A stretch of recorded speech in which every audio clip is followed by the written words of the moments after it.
Assalamualaikum warahmatullahi wabarakatuh. Shalom, Om Swastiastu, Namo Buddhaya, salam kebajikan dan salam sejahtera bagi kita semua. Kami akan membawakan argumen mengenai Tanggung jawab yang besar seharusnya menjadi syarat utama bagi calon anggota MPK. Sebelum kami memulai untuk argumentasi, perkenalkan nama saya Nabila Nur Azizah dari kelas 10.1 berambisi Komisi 2, yaitu Kebangsaan dan Nasionalisme sebagai tim Pro. Perkenalkan, nama saya Adlina Sultana Zulfa dari kelas 10.3 yang berambisi sebagai Komisi 3, yaitu Apresiasi Seni dan Budaya sebagai tim kontra. Silakan kepada tim Pro untuk menyampaikan argumennya. MPK sebagai pengawas OSIS. Saya berpendapat bahwa tanggung jawab adalah hal yang penting bagi calon anggota MPK. MPK adalah lembaga pengawas OSIS dan perwakilan siswa. Tanpa rasa tanggung jawab, MPK akan kehilangan fungsi utamanya. Seorang anggota MPK tidak hanya bekerja untuk dirinya, tetapi membawa suara seluruh siswa. Jadi, jika ia tidak bertanggung jawab, kepercayaan siswa dan guru akan hilang. Namun, menjadikan tanggung jawab sebagai syarat utama itu tidaklah tepat. Memang tanggung jawab itu penting, tapi bukan satu-satunya kriteria. Masih ada aspek-aspek lain untuk dinilai dalam menjadi calon anggota MPK. Tanggung jawab itu bisa dilatih saat seseorang sudah menjadi anggota MPK, sehingga tidak adil jika dijadikan patokan utama sejak awal.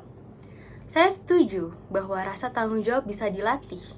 Tetapi jika calon anggota MPK dari awal tidak memiliki rasa tanggung jawab, bagaimana ia bisa menjaga aspirasi dan kepercayaan siswa dan guru?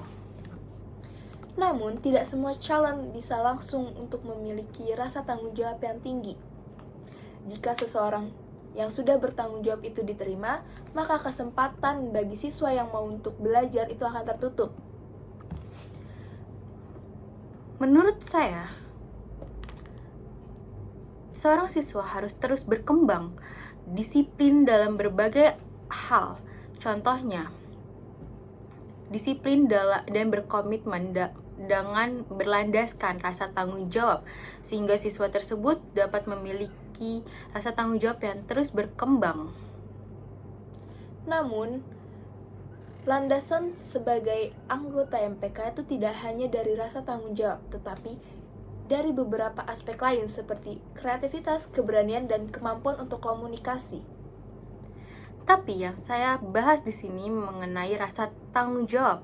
Saya mengerti ada berbagai aspek lainnya seperti kreativitas yang Anda bicarakan. Tetapi kami di sini berbicara memiliki tema yaitu rasa tanggung jawab. Kreativitas tidak akan berjalan dengan baik atau sesuai rencana jika tidak ada rasa tanggung jawab yang dilandasinya. Namun, tanggung jawab tidak dapat diukur secara pasti, dikarenakan tanggung jawab itu bersifat subjektif di mana bisa berkembang seiring berjalannya waktu. Kesimpulannya, tanggung jawab adalah syarat utama yang tidak bisa ditawar. Tanpa rasa tanggung jawab, peran MTK sebagai pengawas OSIS dan perwakilan siswa serta komunikasi antara siswa dan guru tidak berjalan dengan maksimal. Maka, calon anggota MPK harus dipastikan memiliki rasa tanggung jawab yang tinggi sejak awal, yaitu sebagai berlandasan rasa tanggung jawab.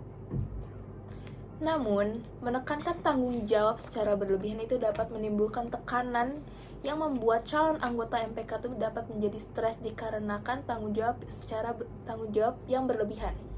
Kami menegaskan bahwa tanggung jawab bukanlah satu-satunya syarat utama. MPK juga membutuhkan anggota yang kreatif, komunikatif, dan juga berani. Tanggung jawab itu memang penting, tetapi bisa ditumbuhkan seiring proses berjalannya waktu. Oleh karena itu, menuntut tanggung jawab sebagai syarat utama adalah hal yang kurang tepat. Tapi tetap balik lagi ke awalnya, yaitu setiap siswa atau calon anggota MPK harus memiliki rasa tanggung jawab yang diiringi dengan rasa kreativitas yang tinggi juga, sehingga suatu jalannya rencana dapat berjalan dengan baik. Terima kasih kepada argumennya dari tim pro dan juga argumennya dari tim kontra. Debat ini menunjukkan bahwa tanggung jawab memang penting, tetapi masih ada banyak pertimbangan lain yang perlu diperhatikan dalam memilih calon anggota MPK. Kurang lebihnya kami mohon maaf bila ada kesalahan kata ataupun tindakan yang disengaja maupun yang tidak disengaja. Terima kasih dan wassalamualaikum warahmatullahi wabarakatuh.